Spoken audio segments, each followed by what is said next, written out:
Bapak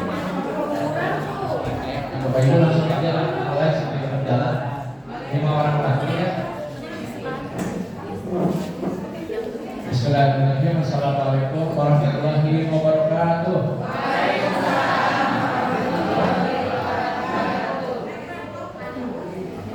Selamat pagi Bapak Ibu semua. Sudah pada sarapan? Ada belum ya? Oke. Nanti insya Allah ada konsumsi ya. Oke,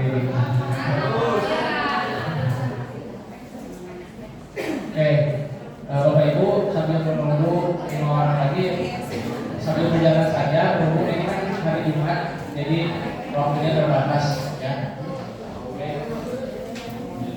Oke, Bapak Ibu, terima kasih atas waktunya yang diluangkan untuk mengikuti pelatihan hari ini. Mudah-mudahan bermanfaat dan kita mulai dulu dengan berdoa ya. Berdoa dulu.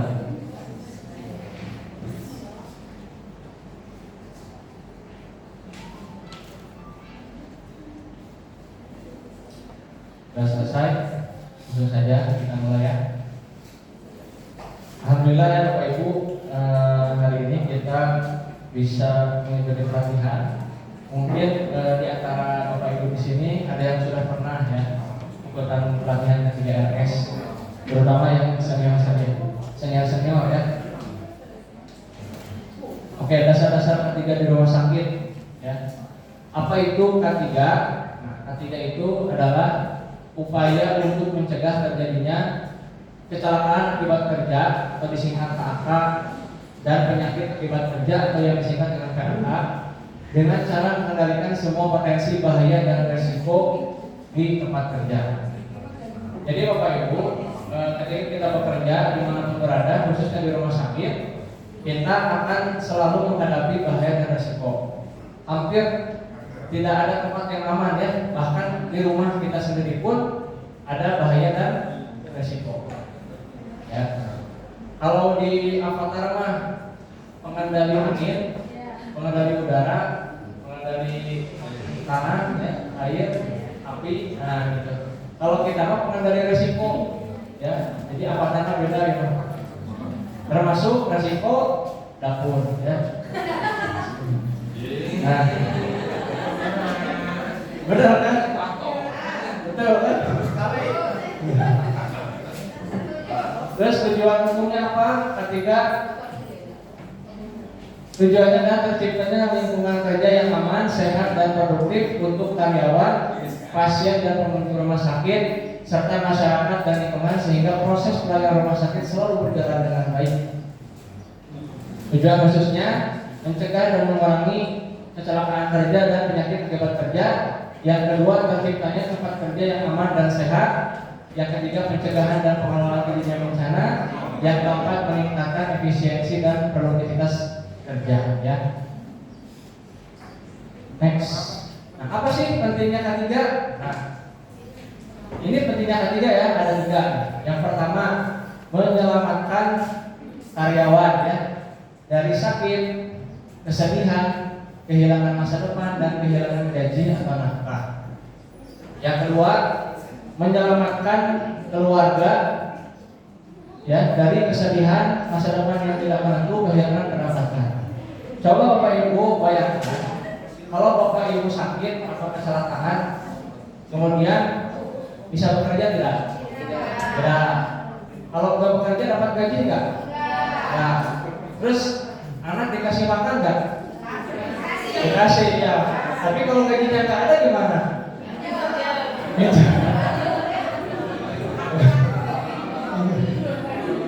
Ya, jadi efek longgarnya panjang ya. Kalau kita bekerja tidak hati-hati, otomatis mengganggu pendapatan. Akhirnya anak istri tidak mengalir. Ya. Nanti jadi pusing ya. Jangan sampai terlilit oleh hutang, ya.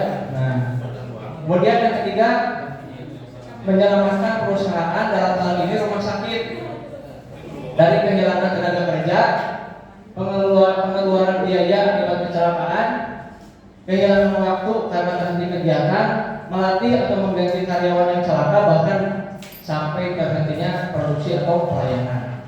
Ya kalau misalnya kayak COVID kemarin kan biasanya banyak yang tumbang ya terhadap kesehatan dan tenaga medisnya. Kira-kira kondisi di rumah sakit akan seperti apa? Otomatis chaosnya kekurangan, otomatis pelayanan juga akan terganggu gitu. Ya, jadi termasuk kalau misalnya ada kecelakaan, rumah sakit juga akan mengeluarkan biaya ya untuk pengcoveran gitu. Kalau yang PNS sama pasien, kalau yang Patrama sama BPJS tenaga kerja, kalau yang PHL mah dibiayai rumah sakit penanganannya gitu ya. Nah jadi ada pengeluaran lagi kalau misalnya ada kecelakaan kerja ya. Nah, kemudian kita juga harus tahu apa sih artinya kecelakaan. Jadi kecelakaan itu yang tabrakan mobil ngumpul ya. Jadi ada definisinya, yaitu suatu kejadian yang antara lain adalah tidak direncanakan, tidak diinginkan, tidak diduga, terjadi kapan saja, di mana saja, dan menimpa siapa saja. Kadang-kadang kita sudah berusaha hati-hati, ya, tapi bisa jadi kita dicelakakan orang-orang lain, ya. Kan kita tidak ada yang tahu ya, itu semuanya di luar kendali kita. Nah jadi pasti rata-rata yang namanya kecelakaan itu nggak sengaja ya. Kayak kemarin itu kan di Garut lagi viral ya, yang yang pemusnahan amunisi yang expired ya, itu kan lagi kerja gitu kan, nggak sengaja mungkin salah prosedur, akhirnya meledak dan meninggal ya, ada 13 orang ya kalau salah. Nah jadi itu juga sudah rutin katanya kan dari dulu, katanya pekerjaan itu udah hampir 10 tahun gitu, baru kali ini meledak. Nah itu kita nggak pernah tahu akan terjadi gitu, ya. Oke, terus jenis-jenis kecelakaan gampang ini mah ya, terjatuh, tergelincir ya, disodorot, disoledan, ditajong, misalnya ditenggar, tenggel, kasetrum, kacolok, ya, kecubak, ya, dan lain-lain. Nah, penyebab kecelakaan itu apa aja? Ada 3 penyebab kecelakaan berdasarkan teori ya oleh Lowe Hendricks. Yang pertama, tindakan tidak aman. Ya. Ini menyumbang sekitar 88%. Contohnya apa? Tidak menggunakan APD ya, tidak mengikuti SOP. Tidak menggunakan APD, contohnya misalnya simpelnya kayak COVID, harusnya APD-nya level 3, malah pakai level 1. Jadi otomatis tembus ya. Termasuk menghadapi pasien TBC ya, harusnya 95 gitu kan misalnya. Kemudian tidak mengikuti SOP ya jelas, tidak sesuai prosedur. Akhirnya bisa tertusuk misalnya ya, misalnya CKS nih lagi membuang limbah medis, kan banyak jarum ya, nggak pakai sarung tangan, ya tusuk akhirnya. Terus juga hal-hal lain gitu kan bisa menyebabkan kecelakaan. Ya. Kemudian tidak mengikuti peraturan keselamatan kerja dan bekerja sambil bergurau. Nah mungkin bekerja sambil bercanda atau mungkin ada yang sambil main game gitu ya. Nah jadi ini harus diminimalisir. Terus yang kedua, kondisi tidak aman. Nah ini menyumbang sebesar 10%. 10%-nya apa aja? Lingkungan. Kondisi tidak aman itu lingkungan kerja kita. Contohnya lantai kerja yang licin. Misalnya terusung hujannya air jatuh gitu. Nah jadi kalau misalnya Bapak Ibu di ruangan melihat lantainya licin, langsung minta tolong bersihin PCS-nya gitu, dielap ya, takut jatuh. Atau ada keramik yang pecah, nah itu kan takut tersandung ya, nanti robek gitu kan keramiknya. Nah itu kita ke PSRS misalnya ya, diperbaiki. Jadi harus ditindaklanjuti. Kemudian tempat kerja berserakan barang-barang, contohnya di ruangan administrasi ya, kayak kantor. Beberapa kali pada saat kita inspeksi masih menyimpan barang di lantai gitu kan, dus-dus gitu ya, karena saking banyaknya berkas gitu. Nah itu juga kan bisa beresiko membuat barang jatuh ya. Nah, jadi harus dirapihkan gitu. Terus pencahayaan yang kurang, kayak di ruangan masing-masing kan ada lampu nih, nah diperhatiin gitu. Kalau redup, minta tolong langsung ganti ke Pak Asep ya, gitu. Jadi jangan sampai redup-redup dibiarkan, akhirnya ada yang salah nyuntik gitu kan, misalnya ya, nah salah masang atau apa gitu. Terus kondisi tempat kerja berdebu, nah ini yang sering kita inspeksi Bapak Ibu, kayak misalnya list-list jendela nih, ya kan suka kotor berdebu ya. Nah itu juga harus gelap, ya tolong SS-nya ya. Di atas lemari, nah biasanya saya sering lihat tuh ya, di atas lemari. Kenapa harus diperhatikan hal-hal kecil kayak gini? Jadi Bapak Ibu, debu-debu itu mengandung bakteri jamur, ya bakteri dan jamur. Yang mana si bakteri yang ada sama jamur yang ada dalam debu itu bisa terhirup oleh pasien, apalagi pasien yang beresiko ya, yang punya asma, punya alergi. Nah itu kan bukannya malah makin sembuh, jadi malah makin sakit. Termasuk buat karyawannya juga kan, karyawan juga pasti ada alergi gitu kan. Nah itu juga harus diperhatikan ya, jangan dibiarkan kalau ada yang kotor. Kayak stok kontak juga ya, karena misal gitu ya, beberapa ruangan gitu ya, lihat stok kontak juga bersihan gitu ya, bekerja sama gitu, kayak gitu. Terus yang terakhir faktor lain-lain, nah ini 2% penyebab kecelakaan, yaitu di luar kendali kita gitu. Ketika kita sudah hati-hati, orang lain bisa mencelakakan diri kita ya. Terus kenapa perbuatan tidak aman dilakukan? Yang pertama karena kurangnya pengetahuan ya. Makanya Bapak Ibu hari ini dikasih pelatihan supaya dapat pengetahuan tentang 3 ya. Kurang terampil atau pengalaman ya, atau dalam bahasa kita itu tidak kompeten.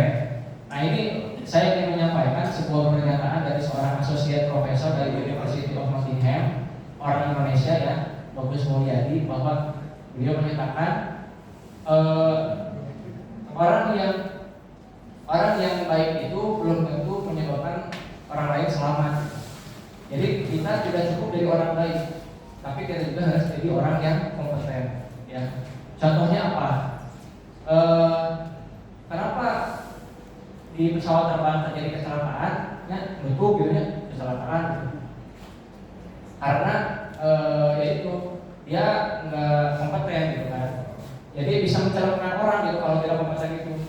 Padahal kan tahu ya, kalau kita bekerja kan pasti dites ya, dites seleksi administrasi, termasuk SKCK ya.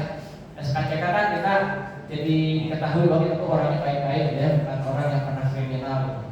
Ternyata SKCK doang nggak cukup kan, jadi kita juga harus kompeten. Jadi bisa jadi pilot itu kurang terampil, kurang pengalaman menghadapi situasi darurat atau apa, akhirnya dia bisa kecelakaan dan mencelakakan orang lain gitu ya. Jadi bukan berarti selalu orang jahat yang bisa mencelakakan orang, tapi orang baik pun bisa mencelakakan kalau dia tidak kompeten gitu ya. Terus tidak ada kemauan ya, udah tahu ilmunya, udah tahu pemahamannya, tapi nggak diamalin gitu. Nah itu juga sama ya.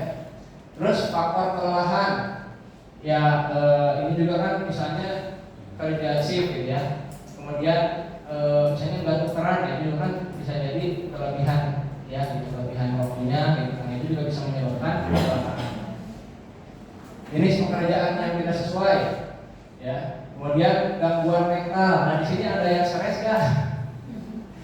Enggak ya, insya Allah ya, semuanya udah dites, udah lulus MC udah ya, jadi sehat fisik dan mental ya, insya Allah ya. Kalau ada tanda-tanda, mohon langsung ke WA ya. Kemudian kesalahan dalam sifat dan tingkah laku manusia, ya namanya juga manusia ya. Perlu Bani Adam khotoun ya, setiap Bani Adam itu punya salah ya. Jadi kita tuh manusia pasti punya salah ya, pasti ada human error gitu ya. Oke, terus bahaya dan risiko ketiga di rumah sakit. Nah kita harus tahu juga nih, bahaya itu bahasa Inggrisnya hazard ya. Hazard itu faktor intrinsik yang melekat pada sesuatu, bisa pada barang ataupun suatu kegiatan maupun kondisi. Misalnya pestisida yang ada pada sayuran atau pada panas yang keluar dari mesin pesawat. Gampangnya kalau kita punya motor, nah kan ada knalpot ya. Nah, itu knalpot itu kan panas ya. Nah, itu bahaya ya kategorinya. Tapi bahaya ini akan tetap menjadi bahaya tanpa menimbulkan dampak ataupun berkembang menjadi accident atau kecelakaan bila tidak ada kontak dengan manusia. Nah, terus bahaya itu ada beberapa jenis. Ada bahaya fisik yang kaitannya dengan fisika ya. Kemudian bahaya kimia, bahaya biologi, dan bahaya psikososial. Nah, ini kita belajar membedakan bahaya, risiko, dan kecelakaan.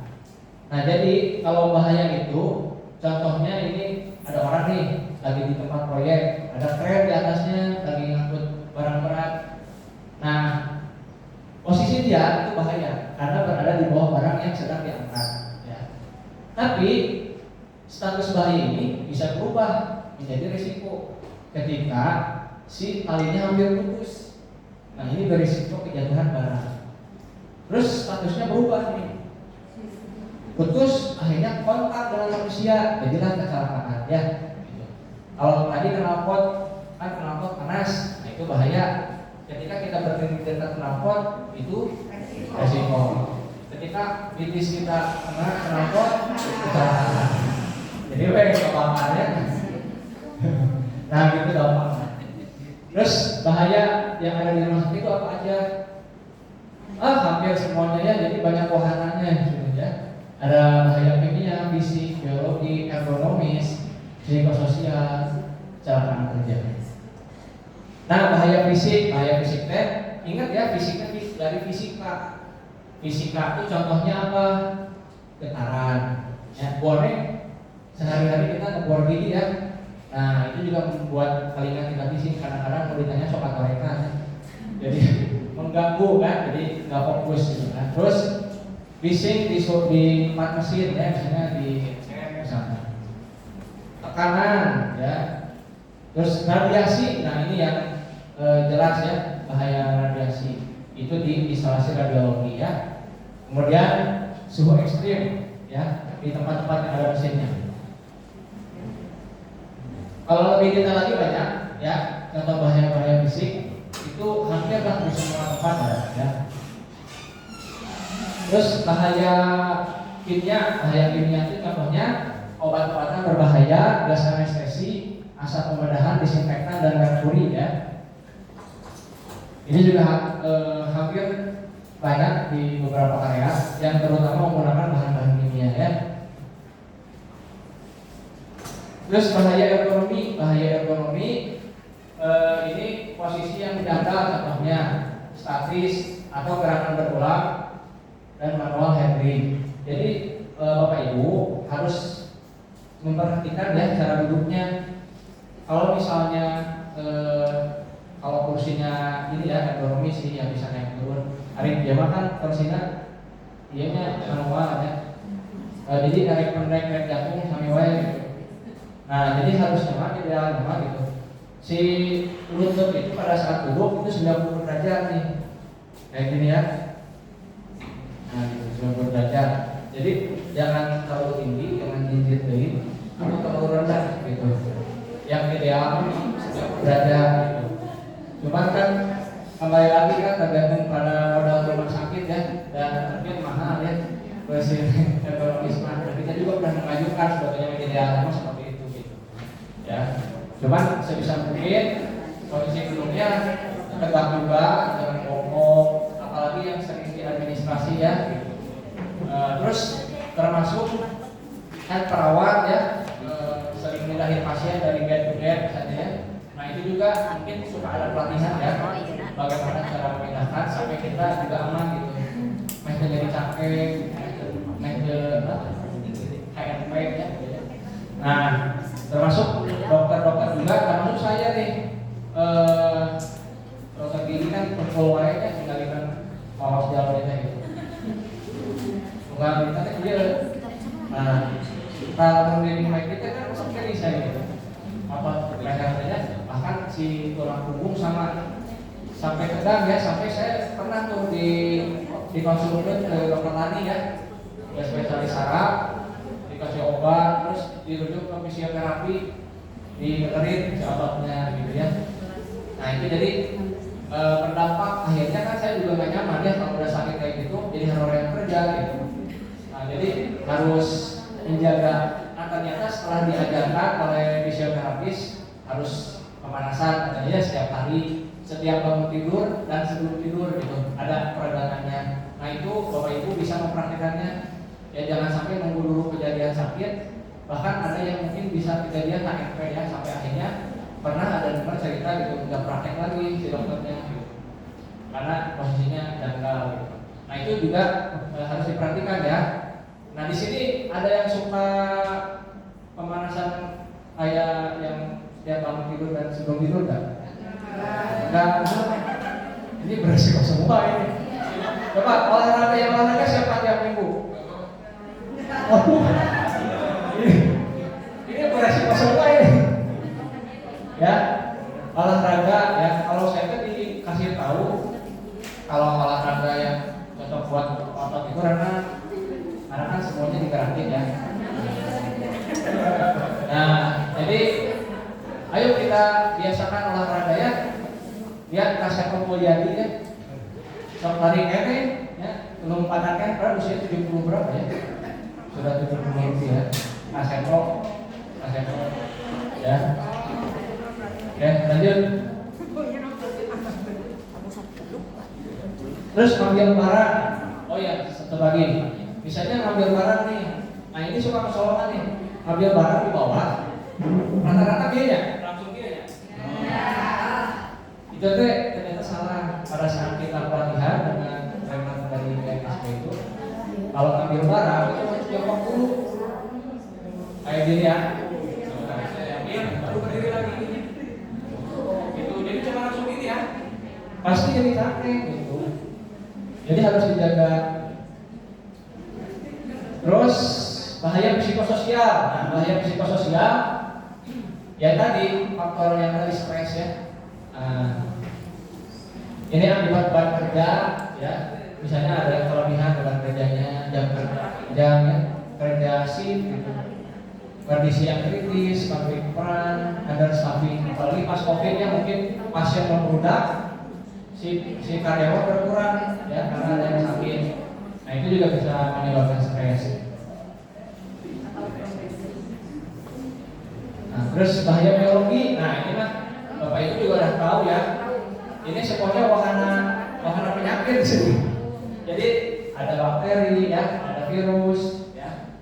Kayak virus AIDS, hepatitis, cytomegalovirus ya, rubella, TBC kan. Makanya kan kemarin divaksin kemarin ya. Nah, hepatitis. Terus lanjut. Oke. Itu penjelasan dari berbagai jenis bahaya. Sekarang saya mau nanya nih, Cik, pernah tidur tuh gitu? Bu, perkenalkan Bu.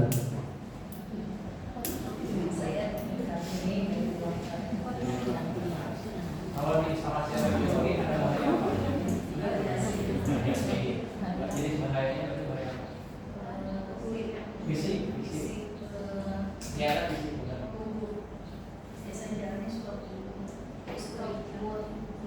Oh gitu ya. Bahaya ergonomis namanya itu ya kalau kayak gitu ya. Karena kita bahaya. Terus ada bahaya apa lagi Bu? Si ada itu kontak dengan pasien bahaya apa?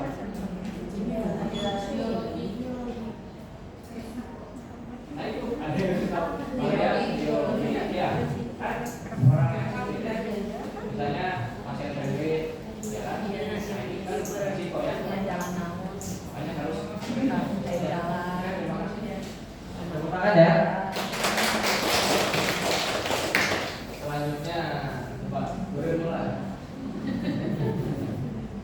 Ya.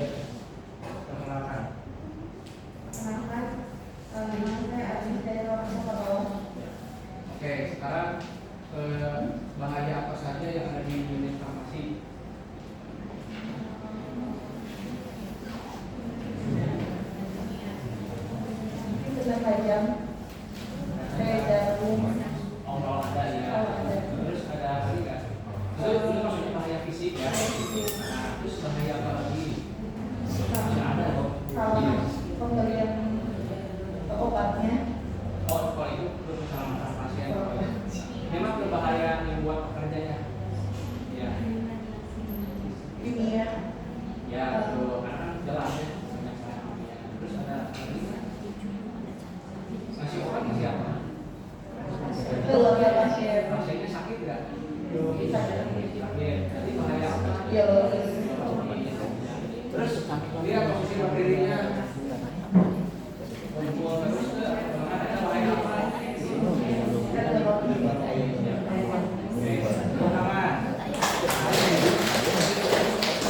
Tadi ya pelayanan kesehatan pemilihan mulut, pernah Kenapa nama saya Ami dari Poli Anak? sekarang jelasin bu bahaya apa aja di politik. Ini mah semuanya ada. Dia satu berbilangnya bahayanya apa?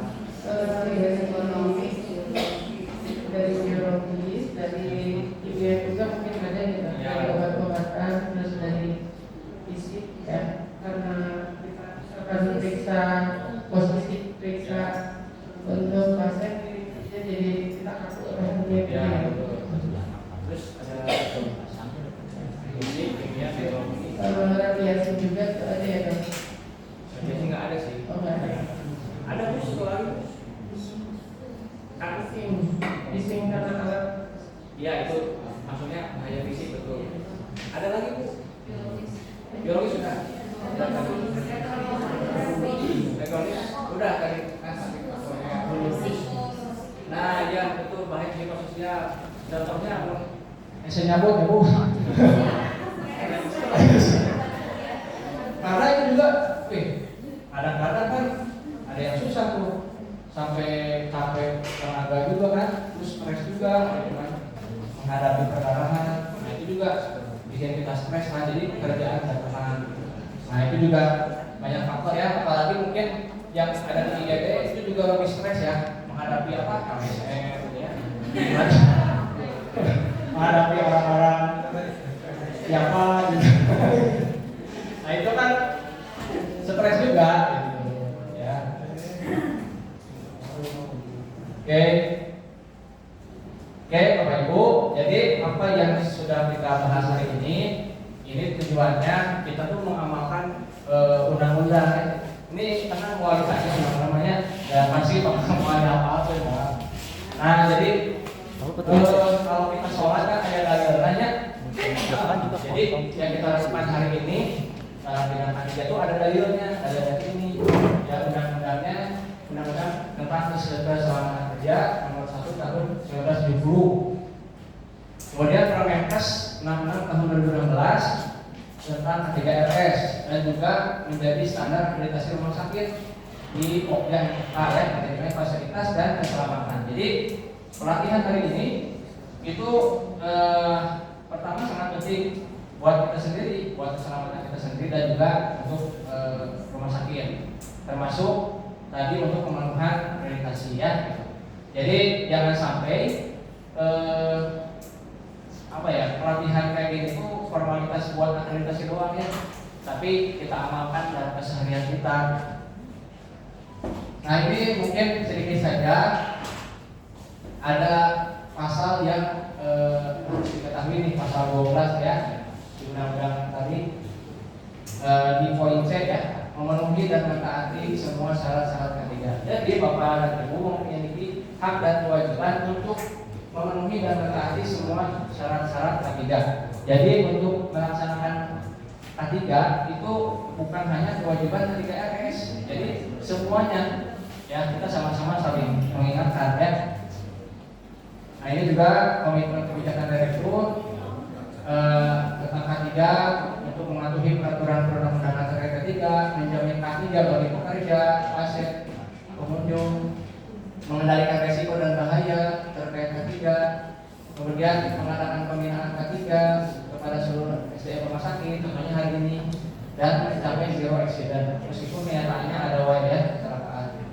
Nah jadi kalau Direktur itu udah ini ya, udah berkomitmen, namun dari apa yang kita inspeksi kan kita juga ngasih kajian ya. Apa saja sih yang harus diperbaiki itu selalu kita rutinkan ya. Tiap semester kita list gitu, zona merah, zona kuning, zona hijau, dan apa saja yang harus diperbaiki. Namun di antara yang diperbaiki ada yang sudah di follow up, ada yang belum ya. Nah itu kembali lagi ke kebijakan manajemen sendiri ya, dengan kemampuan anggarannya. Oke. Nah ini hanya sekilas saja struktur K3RS. Ini ada 9 subkomite yang mungkin perlu ibu bapak ketahui yang biasanya bersinggungan, yaitu subkomite kecelakaan kerja ya, dan juga kesehatan kerja. Jadi kalau misalnya ada yang kecelakaan kerja di ruangannya, mohon nanti lapor ke kepala ruangan, nanti kepala ruangan menghubungi K3 ya, yang bagian kecelakaan kerja itu Aferi sama Fatia ya. Nanti dimasukkan ke IGD gitu ya. Terus terkait komplaimannya kan ada yang pakai tasper, ada yang pakai BPJS, ada yang dibayarkan rumah sakit. Nah itu SOP-nya alurnya lewat K3 dulu ya gitu. Ya mungkin sekian yang bisa saya sampaikan, mudah-mudahan bermanfaat. Insya Allah bisa diamalkan juga di rumah ya. Di rumah ada bahaya apa?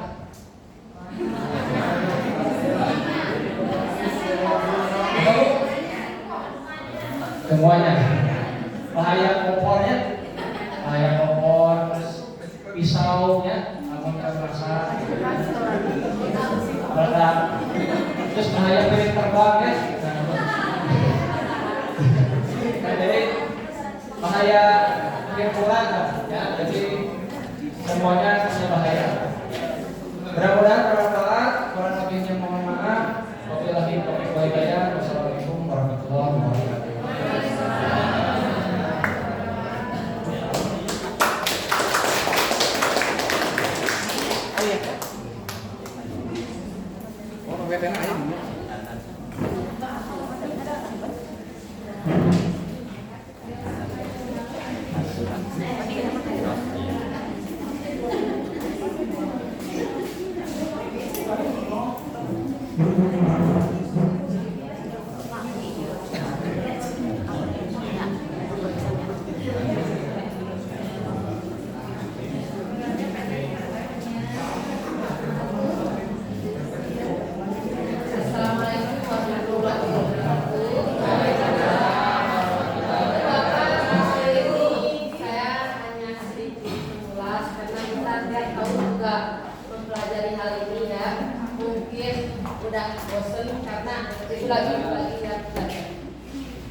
Saya dari perwakilan dari Subkom Kebakaran dan Kesiagaan Bencana. Nah, pengertian bencana sendiri itu kan hak peristiwa yang tidak diharapkan ya, terjadinya secara tiba-tiba dan merugikan serta mengubah pola kehidupan pada proses yang terjadi, mengakibatkan kerugian, ada korban jiwa juga. Nah, faktor-faktor penyebabnya ada faktor alam, faktor non alam, dan faktor manusia atau faktor sosial. Ini program kerja yang sudah dilaksanakan oleh Subkom Kesiagaan Bencana dan Kebakaran. Ini SOP yang sudah dibagikan ke tiap ruangan. Ada 9 SOP.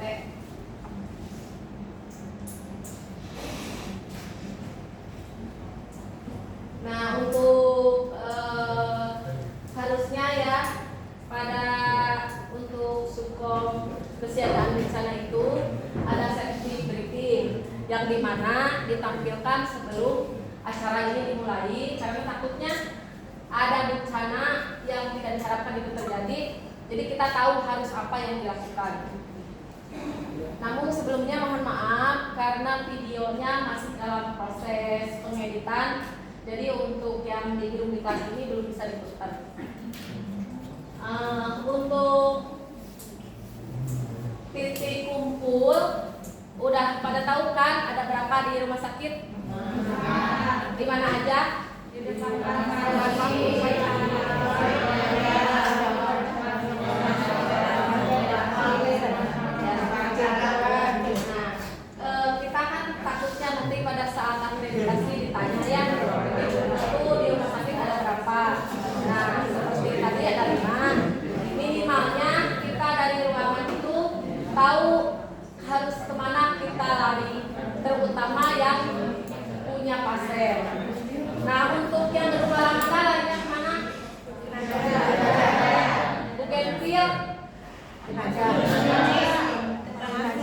Nah, kalau bugenvil itu di situ larinya ke sini, ke farmasi, depan farmasi.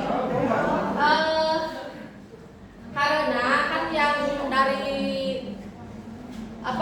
dari depannya aja itu udah penuh dari yang di belakang. Jadi kita juga harus membagi-bagi ya supaya nanti di sana keamanan tidak berdesakan. Karena kan dari ruangan dari gedung Alamanda aja ada berapa lantai itu pasti penuh. Jadi kita bagi, kebetulan untuk bugenvil itu kebagiannya ke farmasi. Nah, untuk lapang vital itu khusus yang tidak ada pasien. Misalnya untuk rumah tangga, untuk gizi, untuk laundry, sama pipa. Nah, itu di sana. Kalau untuk area kantor ke lapang poli. Nah, untuk Dahlia kemana Dahlia? Farmasi. Dahlia, DKN, lapang poli. Lapang poli. Dahlia, JKN itu ke lapang poli kantor, FO, kawan-kawan. Kalau yang konek, IGD maksudnya ke lapang upacara. Kebetulan karena ada perubahan, ada tambahan ruangan yang untuk SOP di Burul ini sedang diajukan perbaikan. Nah, terus untuk bencana apa yang harus dilakukan? Ketika kan di rumah sakit ini di Subang ya, di Subang itu resiko yang terjadi itu bencana kebakaran dan gempa bumi. Nah, kita sebagai petugas kesehatan tentunya harus bisa juga evakuasi pasien. Di sini ibu bapak yang punya anak SD pasti udah tahu ya apa yang harus dilakukan apabila ada bencana kebakaran atau gempa bumi. Misalkan kita sedang di sini terus ada kebakaran, apa yang kita lakukan?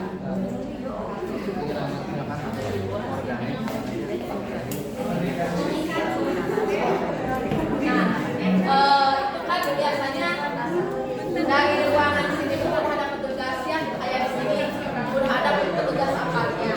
Nah, kita ini sebagai peserta apa yang kita lakukan? Nah, kita begitu mendengar adanya alarm kebakaran, kita langsung menyelamatkan diri dengan instruksi dari tim evakuasi yang memakai helm biru. Kita turuti perintahnya ketika kita dibolehkan keluar. Nah, hal-hal yang tidak boleh dilakukan ketika kita menuju titik kumpul itu apa aja?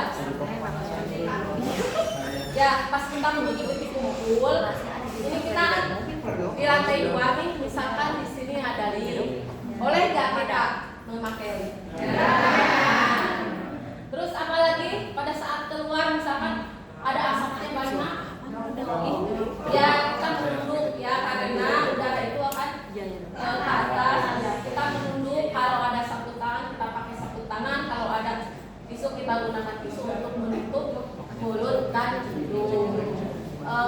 Kalau ada yang lembab supaya tidak. Perbedaannya kalau pada dasarnya SOP-nya sama ya, mau di tubuh manapun sama. Nah, ketika kebakaran dan gempa bumi itu kan beda ya. Kalau kebakaran begitu ada serine kebakaran, kita harus langsung keluar dengan instruksi yang pakai helm dulu. Nah, kalau bencana gempa bumi itu enggak. Nah, kapan saatnya kita harus keluar? Pada saat gempanya mulai mengecil atau meredah, kita baru keluar. Pada saat ada gempa, kita dianjurkan untuk berlindung. Boleh di bawah meja. Hal yang harus dihindari itu kita berlindung di daerah yang ada pecahnya. Kalau nggak ada tempat berlindung, kita di pojokan. Berlindungnya di pojokan. Dan keluarnya kita harus menutup kepala. Kepala kita ditutup bisa dengan kedua tangan begini atau dengan menggunakan barang-barang yang ada di sekitar kita. Menggunakan pindahan kursi juga bisa, cuman mungkin dipilih dulu yang bisa ya biar nggak susah gitu, karena kita kan mau keluar takutnya kepitan. Kita kalau keluarnya tidak boleh lari, jadi jalannya yang tenang, jalan cepat tapi yang tenang. Mungkin kalau SOP mah nanti bisa baca di ruangan ya, ada gambarnya dan dikasih di tiap ruangan. Hanya itu dari bagian bencana, selanjutnya nanti dari tim kebakaran. Atur nuhun, assalamualaikum warahmatullahi wabarakatuh.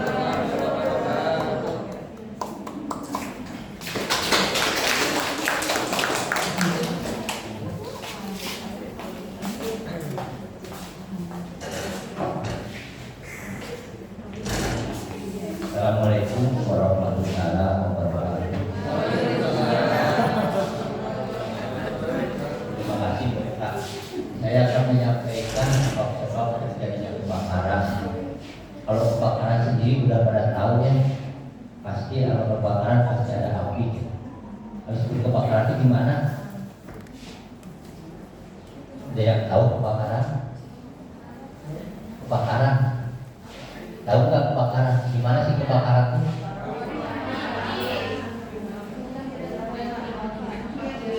Ya api ya, kebakaran api. Terus apinya gimana? Kebakaran besar. Terus, ya. Karena tidak diinginkan ya, kebakaran itu suatu nyala api baik kecil ataupun besar yang tidak kita harapkan atau tidak bisa dikendalikan ya. Kalau bisa dikendalikan kebakaran bukan. Dan ya seperti kita menyalakan kompor ya, itu kita sengaja ya, itu bisa dikendalikan. Artinya itu bukan kebakaran. Terus kalau apinya sendiri, tahu api? Api panas. Selain panas apa? Iya. Api itu ya suatu reaksi kimia yang bisa menimbulkan panas dan cahaya. Itu api ya. Terus ini apa sebab-sebab terjadinya kebakaran? Ini ada 3 ya. Yang pertama kompor gas ya. Pasti Bapak Ibu sudah tahu ya kompor gas. Terus yang keduanya listrik, ya udah pada tahu. Terus yang ketiganya merokok ya. Saya akan jelaskan satu persatu.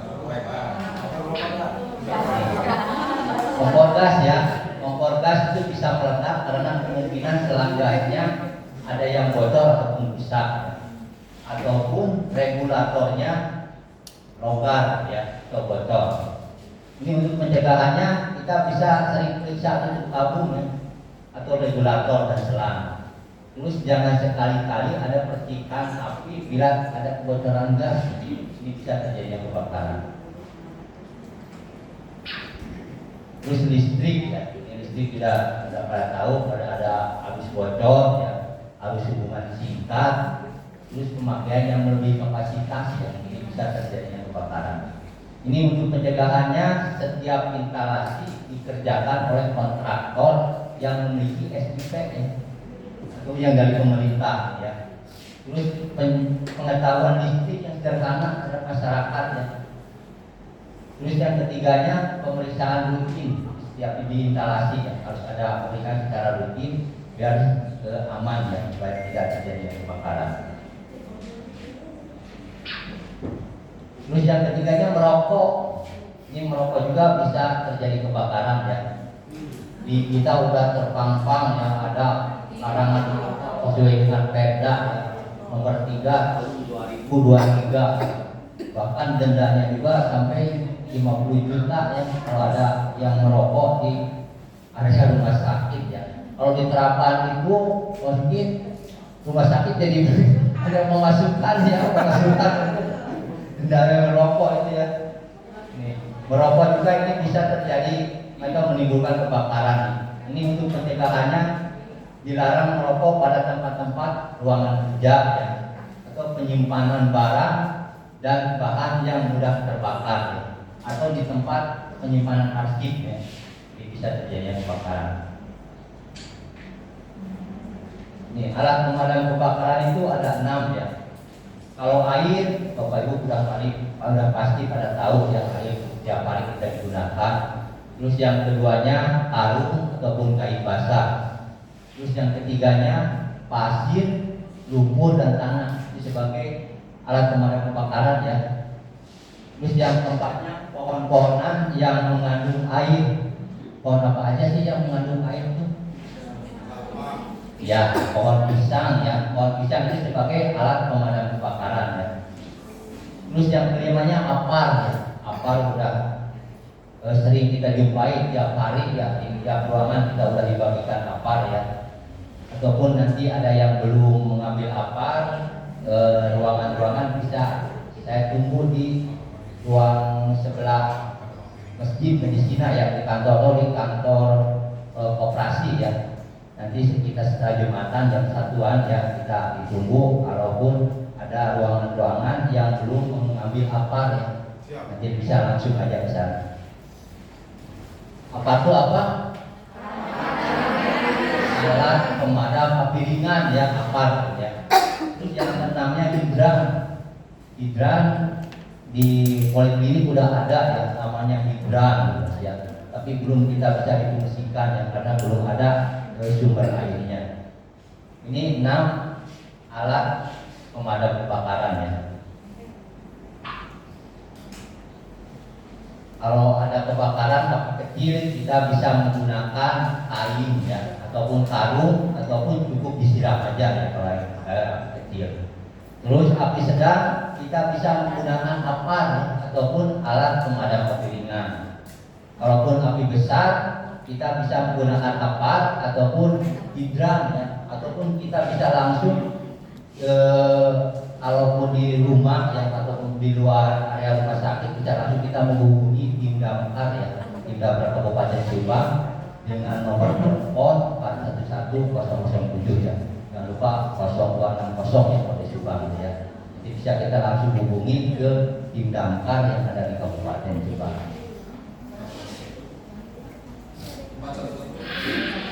411007 ya. Ini apar ya, apar ini yang warnanya merah apar ya, sebagai alat pemadam api ringan ya. Ini kita sudah pasti pada bisa untuk menggunakan apar, ataupun nanti kita belajar di sini atau mengingatkan lagi bagaimana cara menggunakan apar ya. Ini jenis apar itu ada 4 ya. Kalau yang di kita isinya powder ya, atau tepung ya.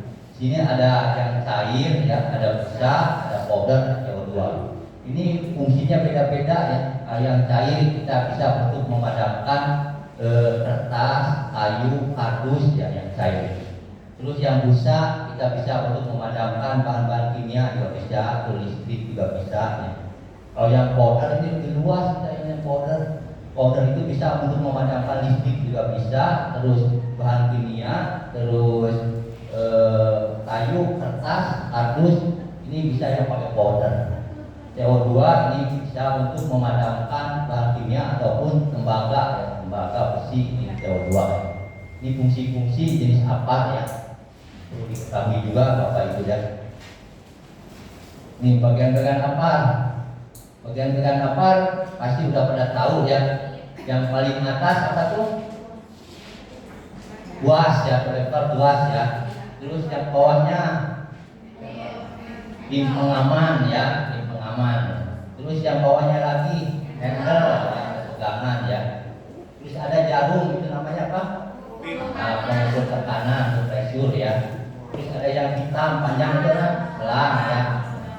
Terus yang ujungnya corong, nojel ya. Terus yang warna merahnya itu silinder atau tabung ya. Pasti udah pada hafal nih. Nah sekarang bila melihat kebakaran ataupun terjadi kebakaran, apa yang harus kita lakukan?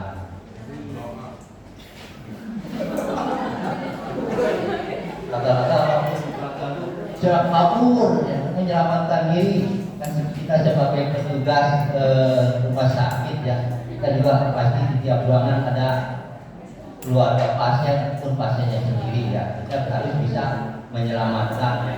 Jadi menyelamatkan pasien dan keluarganya, termasuk karyawannya.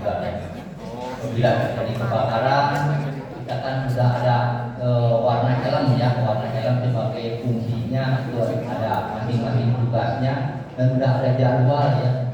Yang warna merah biasanya kan untuk memadamkan api ya. Terus warna kuning sebagai apa? Yang warna kuning sebagai apa? Panen ada di sebelah patok.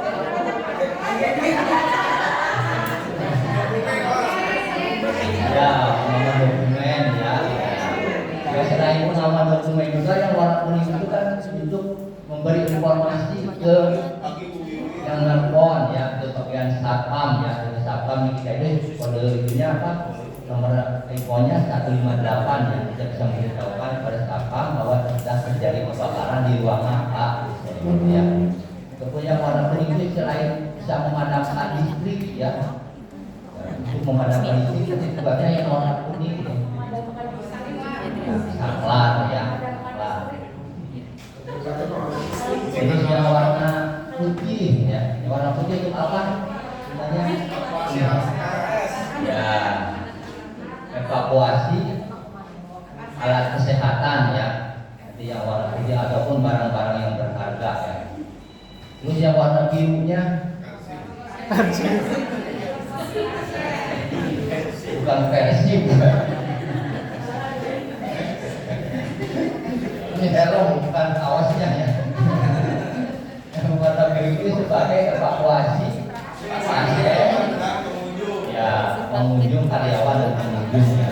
Ini tadi bisa mengarahkan ke titik kumpul ya, yang warna biru ini ke titik kumpul yang sudah tersedia. Tadi sudah dibahas sama Bu Eka ya, ada titik kumpul ada 5 ya. Di masing-masing ruangan sudah ada nih zona-zonanya, zona ruangan ini titik kumpulnya di mana sudah ada ya. Nanti di SOP-nya juga sudah ada satu-satu.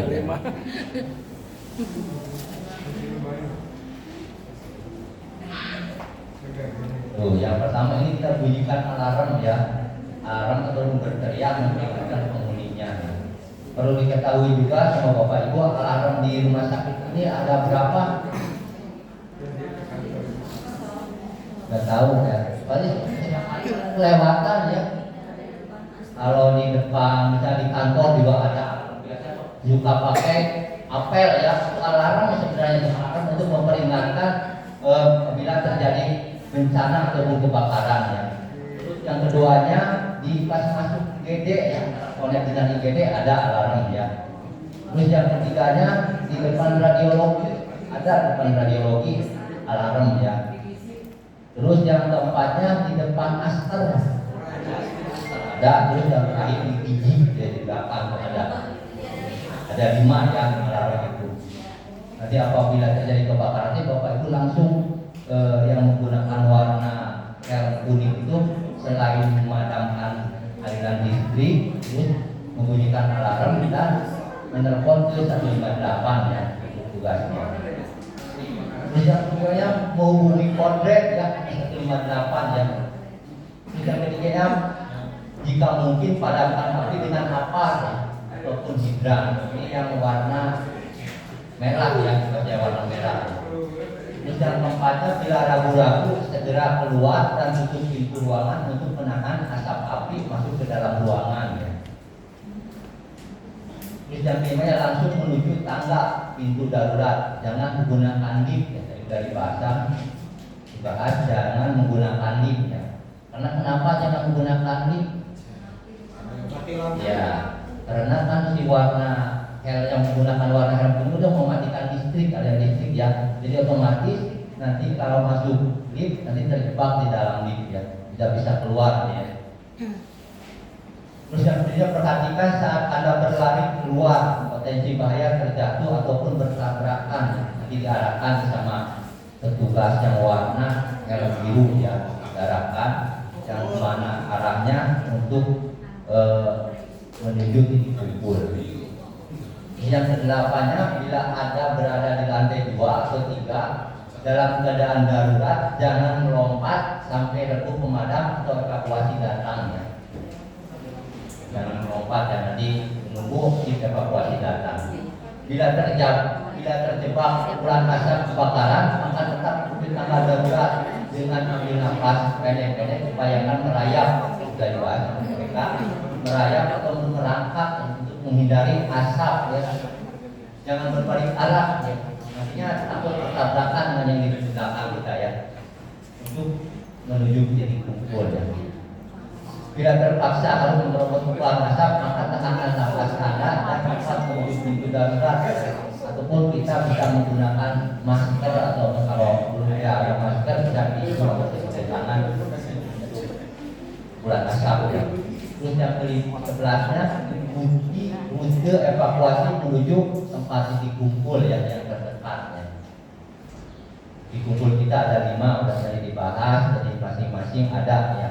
Untuk ruangan depan misalnya titik kumpulnya ada di lapang poli. Untuk kantor ICU itu yang bisa ke lapang poli. Terus yang ininya yang poliklinik bisa ke lapang upacara. Undang GD ya, GD terus yang belakangnya bisa yang terdekat aja ya di kumpulnya. Ini prosedur penggunaan alat pemadam api ringan ya. Yang pertama ambil apar ya tempat yang sudah di tempatnya ya, dilepaskan bunyi pengaman, pegang alat dalam keadaan tegak, terus lepaskan selang dari klip es dengan menyemprotkan ke udara, terus tidak mengadu, arahkan corong ke pangkal api dengan gerakan menyapu. Kita ada istilah apa? TATS ya. T-nya apa? Ya, tarik pin. Terus yang A-nya terus T-nya lagi. Nah, yang S-nya sabukan ya, dari sisi-sisinya. Tuh ya, TATS ya. Yang T-nya tarik kunci pengaman. Terus A-nya arahkan ke dasar api ya. Terus T-nya tekan gagang. Terus S-nya sabukan dari sisi ke sisi ya. Disapukan, disemprotkan ke pangkal apinya ya dengan jarak berapa meter? 2 sampai 3 meter ya, ya dari jarak api. Jadi kalaupun ada kebakaran di luar, kita jangan melawan arah angin ya. Kenapa jangan melawan arah angin? Karena terbakar karena suatu bosnya itu apa? Panas ataupun kita itu powder apalagi bisa di asap kumpulnya bisa ke kita ya. Kita harus mengikuti arah angin. Ini titik kumpul ya. Yang pertama lapangan poli, terus yang kedua lapangan upacara, yang ketiga lapang depan farmasi, yang keempat lapang depan kamar jenazah, yang kelima depan kapal ya.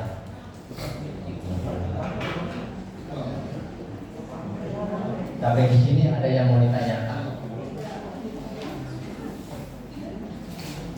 Apa mau nanya ada? Ibu?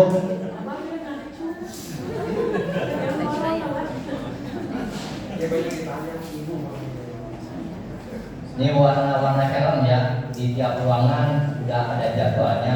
Kalau ruangan baru masih belum ada ya. Belum kita pasang karena ininya belum ada. Yang warna kuning ini pengaman dokumen, terus yang warna merah pemadam api, yang warna putih evakuasi alat kesehatan atau alat kesehatan penting ya, yang warna biru evakuasi pasien, karyawan dan pengunjung. Ini perlu hafal juga nih ya. Kalau gitu kita langsung praktek aja ya. Bisa dibahas dulu prakteknya.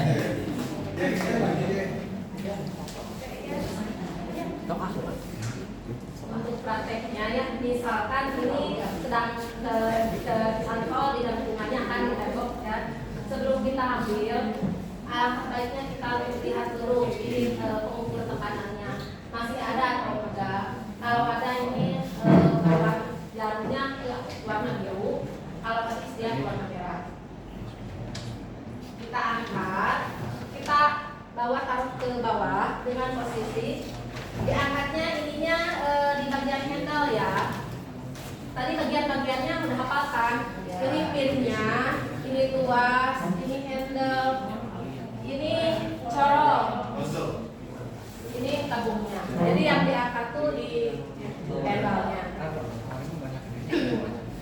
tadi kan kita gini, kita posisinya pindah dulu ke tangan kiri yang megang, tangan kanan yang narik pin.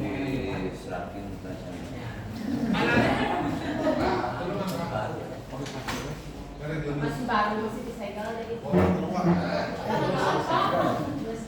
Ya pura-puranya udah ya, karena kan ini diikat, jadi nanti tidak akan hilang. Satu lagi harusnya kan ada lembar pemeliharaan yang warna putih.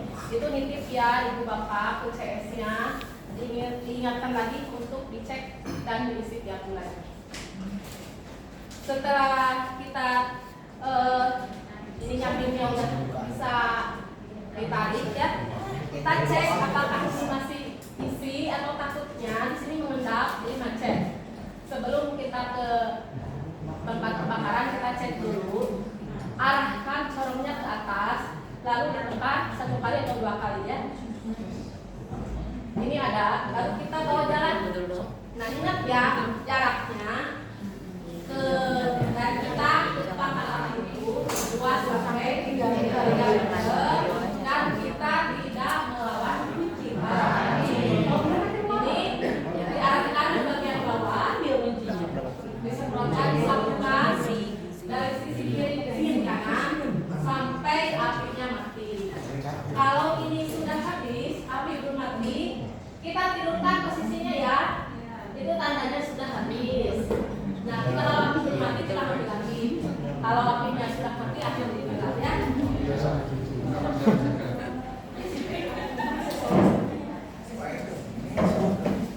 Sudah? Ingat ya TATS, hari piring pengaman, arahkan corongnya,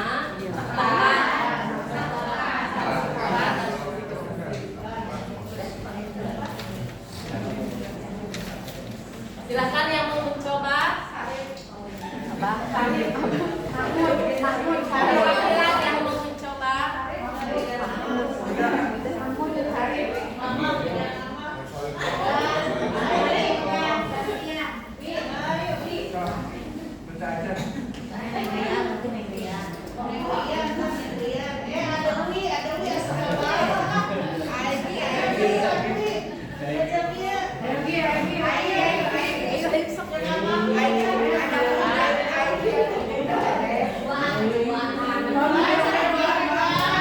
Biar cepat dapat snack.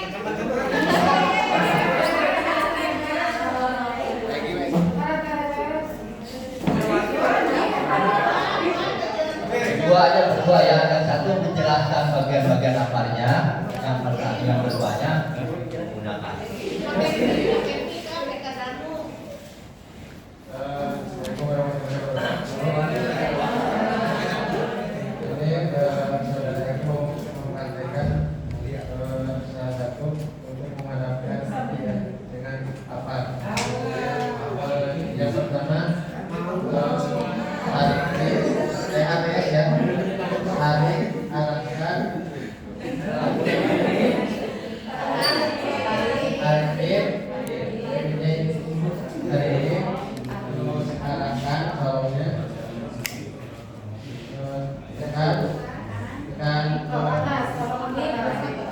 Punten ya, megangnya di ujung sini ya, biar nanti apinya tidak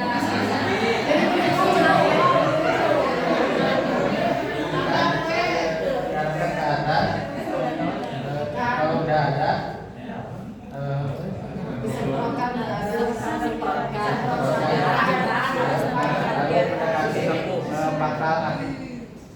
arahkannya ke bagian bawah. arahkan ke bagian bawah jaraknya 2 sampai 3 meter. Terus tidak melawan.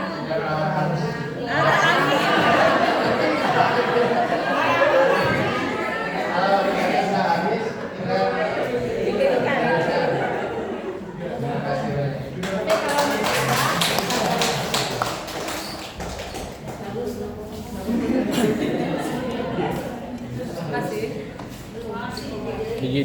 Dari perempuan atau perwakilan dari perempuan. Ayo masuk TV, masuk TV. Ini serang Teh Dedeh.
Ya soalnya teh panggung kayak bener dicekel.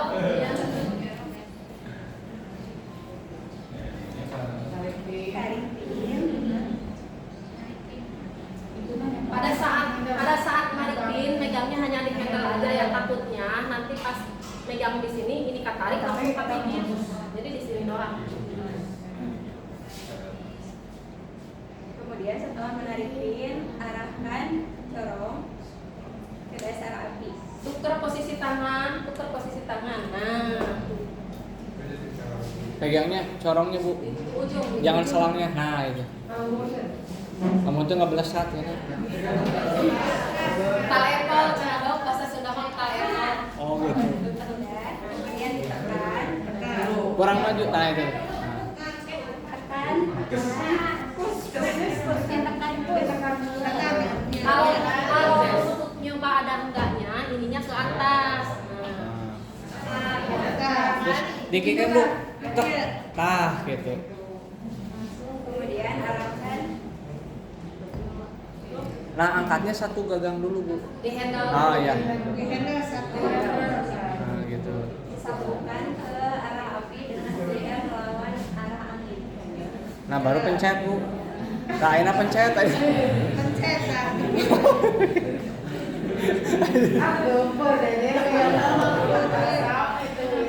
Sehingga apa ada tengah tukeran ieu Rio, sebentar teh.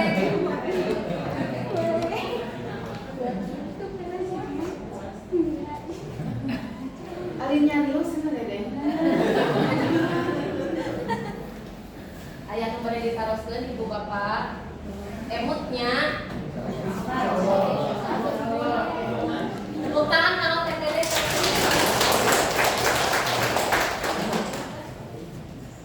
Udah dong. Dah.